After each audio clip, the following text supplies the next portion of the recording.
ngomong yang naik ke biasanya baksin ngembak sat igaknya dari iftitah tapi dalam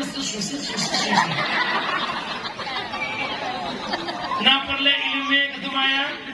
maka lo ketumayang tapi hana makna ketumayang jawaban hana ilmu padahal dengan solat lah tanya akan berakhlak inna solata tanha anil fahsya'i wal munkar. Solat mencegah perbuatan keji dan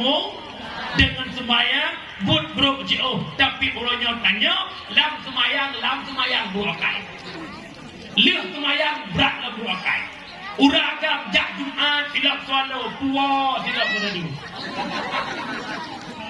tubir di masjid gadah silap temena buntu pancuri itu lah Pak Mai kan balik